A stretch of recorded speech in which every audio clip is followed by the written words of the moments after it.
Gepleyer Azatlyk Radiosu.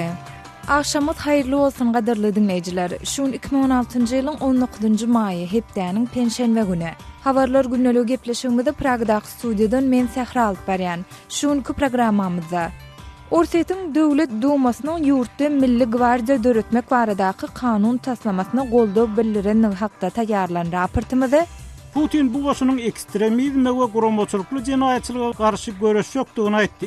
Ýewropa Birleşiginiň Türkmenistanyň adam hukuklary ýagdaýyndan çynlaky alada bildirip ýaýradan hasabat barada Ýewropa Birleşiginiň wekili bilen geçiren söhbetdeşligimizde We've on successive occasions encouraged Turkmenistan to share information on Azerbaýjanyň Orsetden gaz satyn almak baradaky planlary we onuň türkmen gazyny Ýewropa aktyrmak planlaryny ýetirip biläjek täsirleri barada taýýarlan raportymyzda Azerbaýjanyň Gazpromdan ýylda 3,5 milliard kubmetr gaz satyn almak barada gepleşik geçirýänligini aýan edipdir.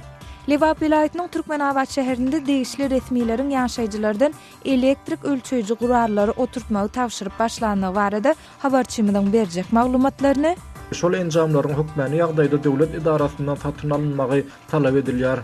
Ve beýlik maglumatlary eşitdirmäge synanşar. Ýarym saatlyk habarlar günnäli gepleşigimiziň başynda günüň täzelikleri bilen tanyş boluň. Adam hukuklaryny gorap çykyş edýän Human Rights Watch guramasy Gazagstany 21-nji maýda ýurduň dürli künjeýünde geçirilmegi planlaşdyrylan protestleriň öň ýanynda tutsak edilen aktivistleri boşatmaga çağırýar. Hiç kim parahatçylykly protestlere gatnaşmak isleýän üçin gulp astynda saklanmaly däldir diýip guramanyň Ýewropa we Merkezi Aziýa boýunça barlykçysy Mihra Ritman 19-njy maýda ýaýradan beýanatynda aýdýar. Gadak häkimetleri protest planlary bilen ilteşikli tutsak edilenleri derhal adatlagy goýbermeli. 21-nji maýdaky protestleriň geçirilmegine ruhsat bermeli we köpçüliklerin ýygnaklarda repressiw kanuny üýtgetmäge çalışmaly diýip Ritman belledi. Soňky günlerde Gazagstanyň suwdy Astanada, Almatada we beýleki şäherlerde ençeme aktivisti gysga möhletleýin türme tutsaglygyna hökm etdi. Azerbaýjanyň ýük daşaýan uçurynyň Owganistanyň gün ortasynda helakçylyga uçuramagy netijesinde 7 adam öldü. Birleşen Ştatlaryň armiýasynyň medeniýet wekiliniň berýän maglumatyna görä, uçur 18-nji maýda Helmand welaýatynyň Camp Davier Harwa aeroportundan uçup ýokary galýan mahaly helakçylyga uçuranda onu jemi 9 adam bardy. Amerikan wekiliniň maglumatynda wakada halas bolan 2 adamyň saglyk bejergisini almak üçin Gandaharyň aerodromuna getirilendigi aýdylýar. Bu çör Azerbaýjanyň Ýüpek ýolu howa ýollary kampaniýasyna degişlidir.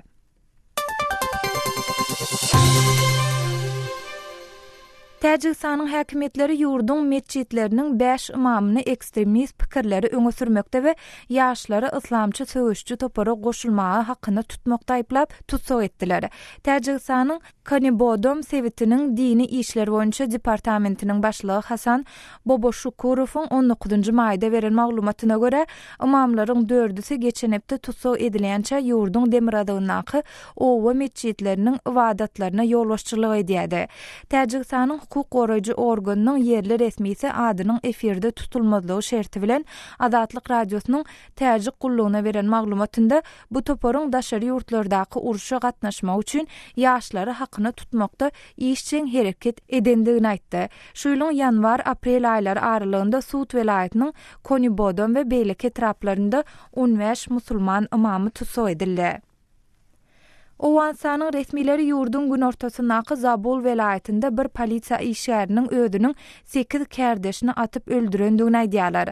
Zabul welaýat polisiýasynyň başlygynyň ornwatary Gulam Julani Farahiň aýtmagyna görä, bu waka Agdalyan welaýatynyň paýtagty Kalat şäherindäki barlyk gödökçülük nokadynda ýüze çykypdyr. Farahiň berýän maglumatyna görä, bu wakany amala aşyran polisiýa işgäri ýaraglary okdäri serişdelerini we ulagy alyp wakanyň bolan ýerinden gaçyp gidipdir. Taliban hereketi bu wakanyň jogapkärçiligini öz üstüne alyp, polisiýa işgäriniň häzir öz ýanlarynda dygyny aýtdy.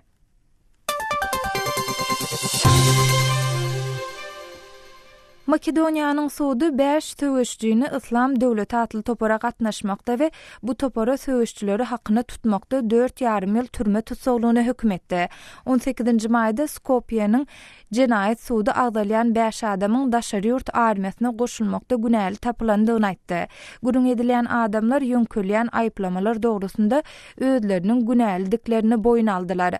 Makedoniýanyň jenaýat kodeksine laýyklykda ýurduň daşyndaky konfliktlere goşulan ýa-da daşary ýurt konfliktlerinde söwüşmek üçin söwüşçüleri hakyny tutan raýatlar 5 ýyla çenli türme tutsaglygyna hökm edilip bilinýär. Suwdyň aýtmagyna görä, gurun edilen adamlaryň 5-si hem Siriýede we Irakda söwüşlere gatnaşyp ýygyna dolanandan soň tutsag edilipdir. Hormatly dinleýijiler, siz şu saýdyň käbir möhüm habarlar bilen tanış bolňyz. Olar taýýarlap dikkatiňizi ýetiren men Sehra. Saatlar kesmeden soň gepleşigimizde habarlar günnelik programmamyz bilen dowam etdirýäs.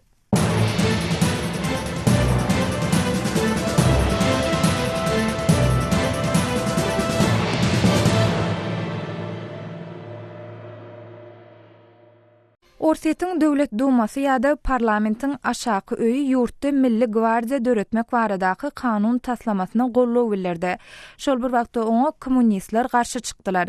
Döwlet Dumasynyň ses berilişiginde bu kanun taslamasyna 345 deputat gollaw bildirse, 14-si garşy boldy.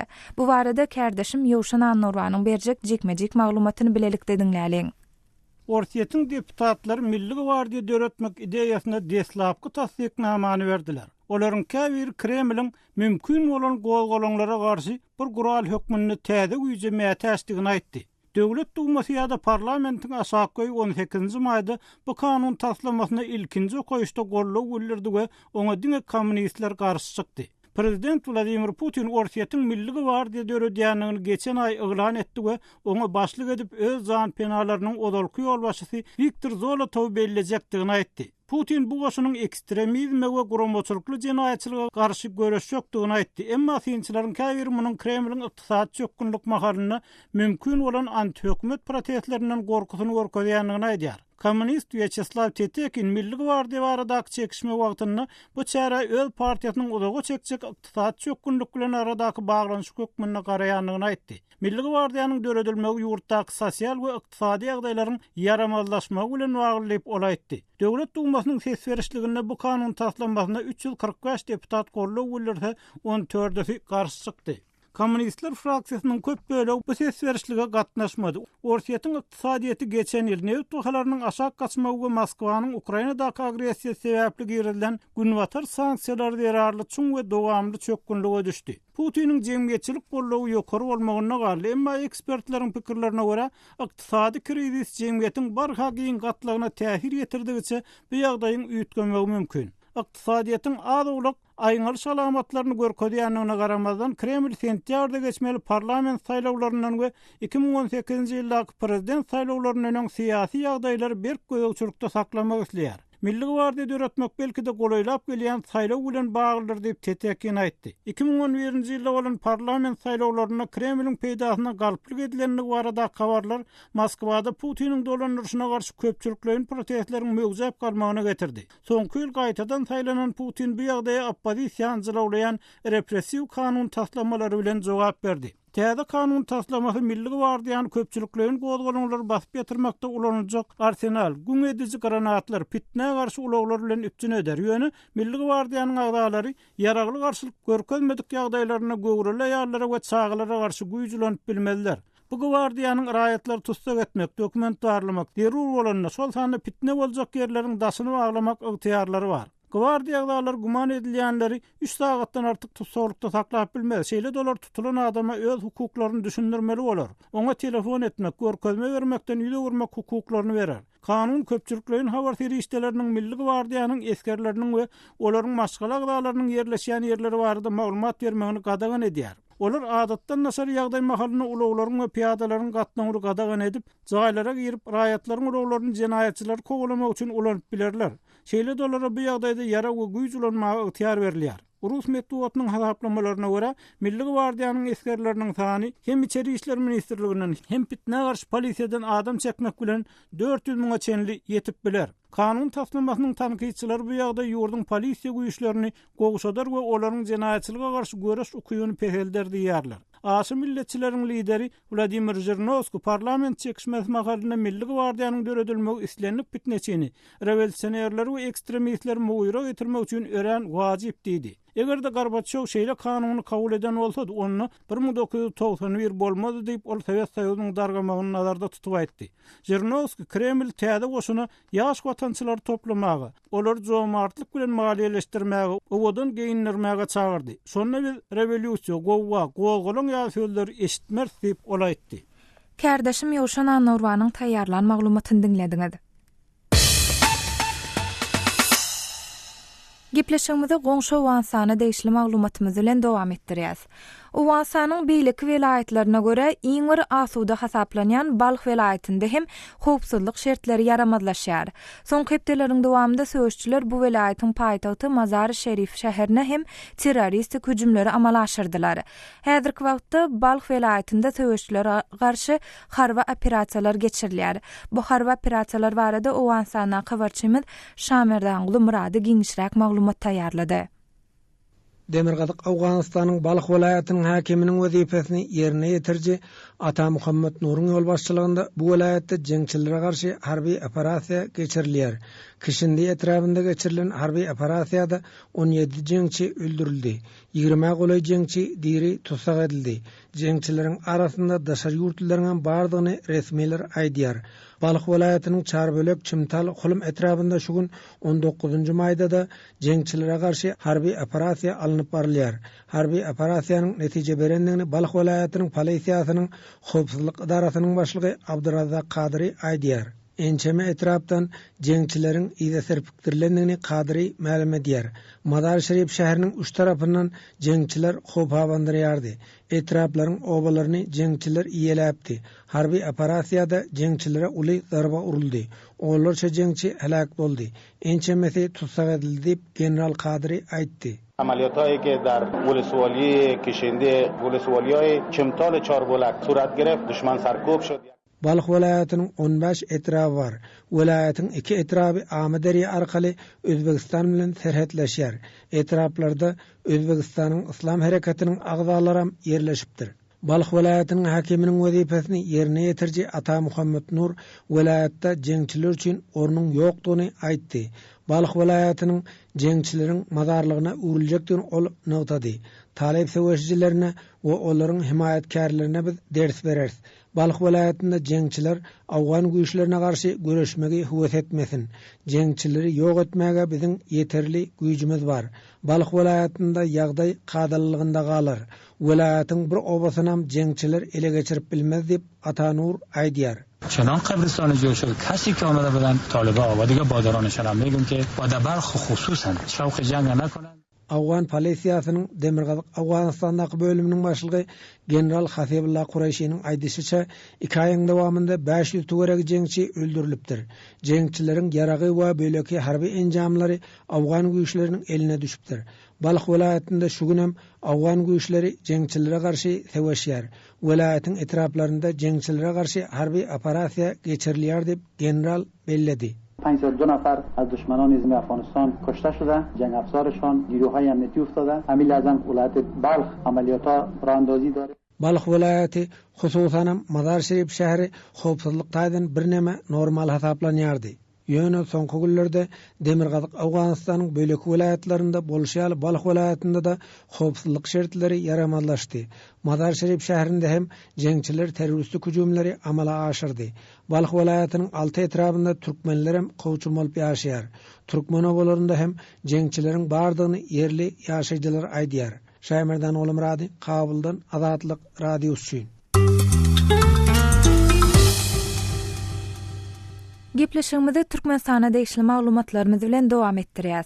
Ýewropa Birleşigi bilen Türkmenistanyň arasynda alınıp barýan adam hukuklary dialogynyň 8-nji tapyryndan soň Ýewropa Birleşigi beýanat ýaýradyp Türkmenistanyň adam hukuklary ýagdaýyndan çynlakay alada bildirdi. Eýse bu çynlakay aladalar nämelerden barat?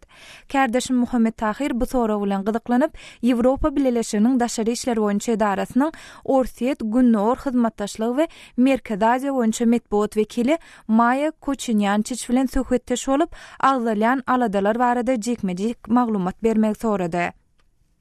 Siz adam hukukları boyunca Avrupa Birleşigi bilen Türkmenistanyň resmi wekilleriniň arasynda ýaňy ýakynda geçirilen gepleşiklerden soňra ýürüýte beýanat ýerledip Türkmenistanda adam hukuklarynyň çynlaky depelenýänligini we bu ýagdaý bilen bagly aýratyn alada bildirýänligiňizi aýtdyňyz. Soňky döwürde şeýle alada galmaňyzy sebäp bolýan haýsyr bir aýratyn ýagdaý barmy? You are very much aware that the EU has long-standing concerns regarding the human rights. Bilşiňiz ýaly Ýewropa Birleşigi uzak wagtdan bäri Türkmenistanda adam hukuklarynyň ýagdaýyna aýratyn alada bildirip gelýär. Biz bu baradaky aladamyzy dürli platformalarda beýan etdik. Adam hukuklarynyň bozulşy baradaky ýagdaýlar hökümeti değişli bolmadyk guramalar tarapyndan hem iýdigderli ýaýradylýar. Bu barada Birleşen Milletler Guramasynyň çäginde maslahat edilýär. Şeýle wakalar jurnalistler şol sanda sizin jurnalistleriniz tarapyndan hem dokumentleşdirilýär. Adam hukuklary boýunça Ýewropa Birleşigi bilen Türkmenistanyň arasynda geçirilen ýyllyk ýygnamyzda bu aladalarymyza türkmen häkimetleriniň ýene bir gezek ünsüni çekdik. Bu aladalarymyzy gaty açaçan we konstruktiw ýagdaýda beýan etdik. Authorities and this last meeting was in this respect useful. Beýanatyňyzda käbir bendileriň esasen hem türmede ýitirim bolanlygy aýdylýan bendileriň saklanýan ýerleri hakda hem türkmen wekillerinden takyk maglumat talap edendiňizi aýdylýar. Şeýle soraglaryňyza takyk jogap alyp bildingizmi? Meselem Boris Şeýhmuradowyň ýagdaýy hakda nähili maglumat berdiler? We've on successive occasions encouraged Turkmenistan to share information on Türmede ýitirim bolan bendiler barada türkmen resmiýetlerinden dol maglumat soradyk. Olar bu barada käbir maglumatlaram berdiler. Biz häzir berilen şol maglumatlary teljermekçi. Sişen we ünki ýygnakda biz türkmen resmiýetlerini şol uğurdan berilen maslahatlary berjaý etmäge çağırdyk. Şeýle-de Boris Şeýhmuradow barada Birleşen Milletler Guramasynyň değişli rekomendasiýasyna laýyklykda onuň türmeden boşadylmagyny soradyk. Emma edil häzir meniň onuň ykbaly barada aýdyp biljek takyk maglumatym ýok. Specific information or additional information on his current status to share. Türkmen resmileriniň bu meselede size beren jogaplaryny nazarda tutup aýsaňyz, siz Şeýhmuradowyň henizem diýerdigini aýdyp biljekmi? As I said, we've made it. Aýdyşmaýaly biz bu baradaky pozisiýamyzy olaryň öňünde açaçan beýan etdik. Emma öň hem aýdyşmaýaly onuň edil häzirki ýagdaý barada bizde goşmaça maglumat ýok. As I said, we have no additional information on his current status. Bize has ýakynrak bir tema ünsüňizi çekip Azatlyk Radiosynyň türmedäki habarçysy Sapar Mehmet Nefes Gulyýewiň ýagdaýy hakda sorasym gelýär. O barada gürüň boldumy ýanakda? Indeed, we requested ask for information on a significant number of. Biz ençeme bendiler hakda takyk maglumatlar soradyk. Şeýle-de biz ençeme takyk ýagdaýy olaryň ünsüni çekdik. Olaryň arasynda Azatlyk Radiosynyň habarçysy Nefes Gulyýew hem bar. Bu ilkinji gedek däl. Mundan ozalky ýygnaklarda hem bu ýagdaýy türkmen resmiýetleriniň ünsüni çekipdik. Biz türkmen resmiýetleriniň ünsüni 2015-nji ýylyň dekabrynda Birleşen Milletler Guramasynyň eden etdilikli tutsaw etmelere gödäwçilik edýän iş toporunyň rekomendasiýasyna çekip Nefes Gulyýewiň boşadylmagyny talap etdik. Of the UN Working Group on Arbitrary Detention and to release him. Bizi aýratyn alada goýan zatlardan birem Nefes Gulyýewiň häzirki ýagdaýy barada nämälimligiň hökm sürmegi, onuň saglygy barada täzelik barmy? Resmiler bu hakda bir zat diýdilermi? Yes, of course, I'm very much aware of that. And as I said, the case.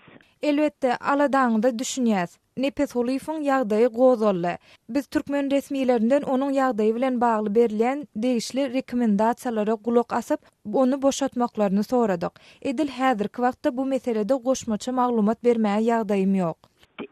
This is all I can tell you at this stage. Beýanatyňyzda hereket azatlygyna ünsü çekilip, bu barada hem alada bildirilipdir. Soňky döwürde bu babatdaky howatyrlanmalaryňyza esas bolajak gaýsy bir aýratyn ýagdaýlar bolup geçdimi?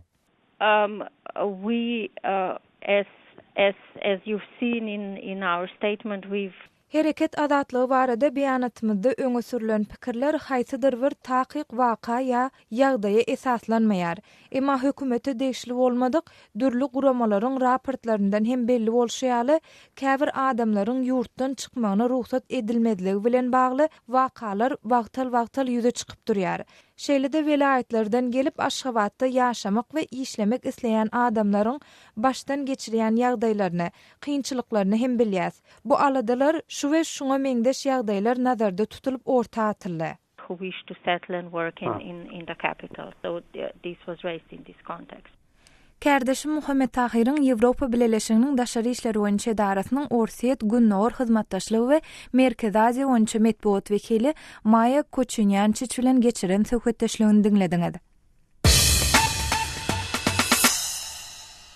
Azerbaýjanyň Orsiýetden ýylda 3-4 milliard kubometr gaz satyn almak barada gepleşikleri geçirýändigi habar berilýär. Şeýlede maglumatda bu gepleşikler amala aşsa, onu türkmen gazyny Hazaryň üstü bilen Ýewropa aktyrmak planlarynyň hem ýuwaş-ýuwaş ýetip gitjekdigi aýdylýar. Azerbaýjanyň bu planlary we onuň türkmen gazyny Ýewropa aktyrmak planlaryna ýetirmegi mümkin täsirler barada kardeşim Ýowşan Anorwanyň taýýarlan jekmejek maglumatyny bilelikde diňläliň. Natural Gas Europe neşri Azerbaýjanyň Orsiýetden gaz satyn almak planlaryna salgylanyp, Ýewropa Birleşigi bilen Türkmenistanyň Hazaryň üstünden Ýewropa gaz getirmek planlarynyň ýuwaşlyk bilen jaýlanyp galjakdygyny aýdýar. Aýdylmagyna görä, Azerbaýjanyň Sokor kompaniýasynyň prezidenti Rognak Abdullayew geçen hepde Azerbaýjanyň Gazpromdan ýylda 3,5 milliard kubmetr gaz satyn almak barada gepleşik geçirýänligini aýan edipdir. Hassam hökümet gurrun edilýän neşriň synyna bu ideýanyň Sokoryň başlygy Abdullayewiň özünden çykanlygyny ýytalýar. Şol wagtda onuň Transhazar geçirjesini türkmen gazy bilen üpçün etmek meselesi boýunça Türkmenistany soňky 2 ýylda 5 gezek sapar edenligi bellenilýär. Dogrudanam synyna edilýär Bakuň Rus gazyny satyn almak planlary Aşgabat bilen geçirilýän gaz gepleşiklerini ýatyrýarmy? Ya da bir synyna edilýär türkmen gazynyň Ýewropa aşyrylmak planlaryna urulan bir darba bolup bilermi? Azerbaýjanda garaşsyz synçy Ader Hasretin pikirine görä bu meselede gyssanmaş netije çykarmak dogry bolmaz. Sebebi Azerbaýjanyň beýleki ýurtlary şol sany Ýewropa gaýtadan satmak we içki gaz berurluklaryny doldurmak üçin dürli planlar bolup biler. Азербайджан, естественно, может иметь различные планы по поводу поставки азербайджанского газа в Европу и плюс Ader Hasret Azerbaýjanyň häzir Ýewropa gaz elçek geçirjiň çalt tepkinini gurýanlygyny we onuň diňe Azerdäl hem geljekde türkmen gazyny hem Ýewropa ýurtlaryna aşyrjakdygyny belläp, Rus gazyny satyn almak planlarynyň türkmen gazynyň Ýewropa iwerilmegine yaramaz täsir ýetirjekdigi barada saklamalary tutuşlygyny öret edýär. Думаю, что это не будет повлиять негативно на поставку туркменского газа в Европу. Şeýle-dol Azerbaýjanyň Rus gazyny satyn almak baradaky beýanatlarynyň o diýen hakykata gawat gelmeýänini, sebebi Azerbaýjanyň öz gazynyň hem ýeterlikdigini aýdýar. У Азербайджана есть свой газ достаточно много и Eger şeýle bolsa, ýagny Azerbaýjanyň öz gazy ýeterlik bolsa, üstesine Azer resmiýeti diňe soňky 2 ýylda türkmen gazyny Ýewropa aktyrmak meselesi bilen Aşgabatda 5 gezek sapar eden bolsa, Rus gazy bilen bagly gepleşiklerini ýerden çykýar. Azer ekspertiniň pikirine görä bir de käbir syýasy oýunlaryň oýnalýan bolmagy mümkin. То есть, может быть, здесь есть какие-то политические игры. Может быть, Азербайджан как-то старается сбалансировать ситуацию насчет того, что Россия... Belki de Azerbaýjan öz goňşulary ilkinji nowatda hem Ukraina wagtyndaky agressor gatnaşyklar sebäpli günwatar ýurtlarynyň basyşyna sebäp bolan Orsiýet bilen bagyrlykda ýagdaýy biraz deňagramlaşdyrmaga çalışýandyr. Ýogsa şeýleleýin Azerbaýjan Rus gazyny asla mätäş dälip, Ader Hasret Azatlyk radiosynyň türkmen gullugyny Bakudan telefon arkaly beren gurrungyny aýtdy. Berilýän maglumatlara görä Azerbaýjanyň gazy Ýewropa ýurtlaryna 2018-nji ýylyň bir ýerlerine baryp ýeter. Türkmen gazy bolsa bu geçirje hemme zat planlaşdyrylýar bolsa 2018-nji ýyldan soň aktarlyp başlanar. Ader Hasret Azerbaýjanyň bu meselede hem işi Türkmenistanyň tarapynda boljakdygyny, sebebi türkmenler bilen azerleriň dogonluk halklardygyny aýdýar. Так как мы братские народы, и И выбор Азербайджана всегда будет за Туркменистаном. Fiinçilerin pikirlerine göre Ortiýetin türkmen gazyny satyn almagyny beýetmegi, Iranyň bolsa Aşgabatdan alýan gazyny adaltmagy Türkmenistan gaz sewdasynda diňe Hytaýa garaşdy edip goýýar we bu ýagdaý türkmenleriň transkadar geçirjisi arkaly Ýewropa gaz satmak zerurlygyny güýçlendirýär. Kardeşim Ýowşan Anurwanyň taýýarlan maglumatyny dinlediňiz.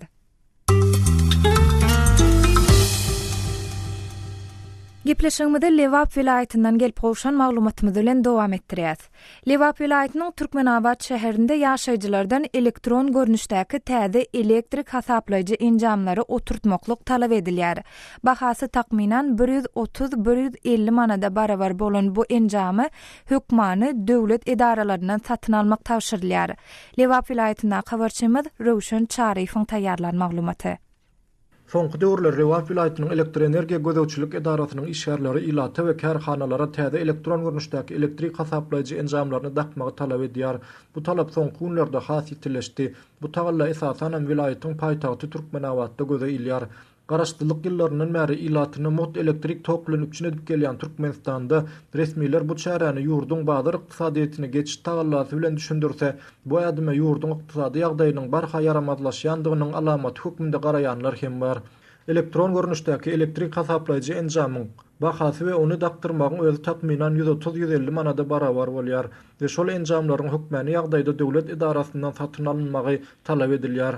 Bu ýagdaý hökümet üçin goşmaça girdici çeşmesi bolan bolsa ol ilaty bolsa gorkuzýar. Azatlyk radiosy bilen söhbetdeş bolan käwr Lewaplylar bu ýagdaýyň häzirki agyr ykdysady şertlerde olaryň maşgala büdjetine agram salýandygyny aýdýarlar. Ol enjamy daktyrmak üçin häzir kun meniň ykdysady ýagdaýym ýetenok. Eger özleri dakyp soň pulunu alsalar men daktyrjak diýip özüni Bawanur diýip tanadan 40 ýaşlaryndaky Türkmenabadly ildeşimi aýdýar. Bawanur şol täze elektrik hasaplaýjy enjamy daktyrmaly diýip özüne ençemegedek duýduruş kagyza gol goýdurulandygyny emma ýagdaýyň bolmasa duýduruş bereniniň peýdasynyň ýokdugyny aýdýar. Bawanur häzirki wagtda işsiz bolan soň onuň maşgala eklenji ejesiniň pensiýasyna bagly. Şol pensiýanyň meçberi bolsa 200 manada barabar. Şeýlelikde Bawanur ýaly Türkmenabadyň beýlek ýaşaýjylary hem aladaly. Olary diňe enjamlaryň dakylşyna boljak çykdaýjylar däl enjamlar daklandan soň näme boljagy hem alada goýýar. Özüni Ahmet diýip tanadan beýlek Türkmenabadly Azatlyk radiosyna bu meselede beren gurrunda şeýle diýýär. Şuny çelni bizde hasaplaýjy bolmady. Ýylda gelip meniň tok ulanyş nokatlarymy hasaplap, artyk maç ulanylan toga görä төлөө mukdaryny kesgitläp gidýärdiler. Indi bolsa hasaplaýjy goýdur diýýarlar diýip 45 ýaşlaryndaky Ahmet aýdýar. Ahmed'in aýtmagyna görä bir gezek tölegi gijikdirilen üçin onuň togunyň kesilen wagtlary hem bolup dur. Şeýle-de soňky döwür şäherde elektrik tog hem oýnap dur. Onuň tomusyň ysy we gyşyň bolsa doňdurujy sowuk günlerinde kesilýän halatlaryna hem ýygy-ýygydan duş gelinýär.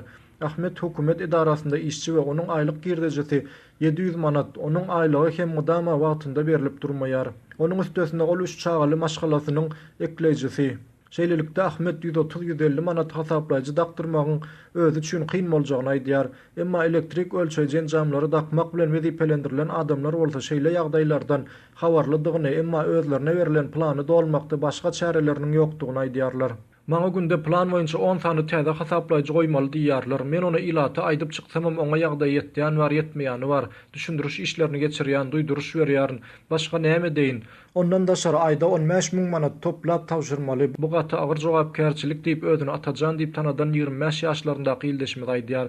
Bu talaby berja etmegi başarmadyk gözegçilere garşy hem berk çäre görülýär. Soňky 1,5 ýylyň dowamında hut atajanyň işleýän edarasyndan 20 golay gözegçiniň işden çykarlandygyny ol Azatlyk radiosyna gurrun berdi. Ýatladyp geçdik elektrik enjamlaryny dakmak işi paýtagat Aşgabatda hem dowam edýär. Habarçymyz Rowşan Çaryfoň taýýarlan maglumatyny dinlediňiz.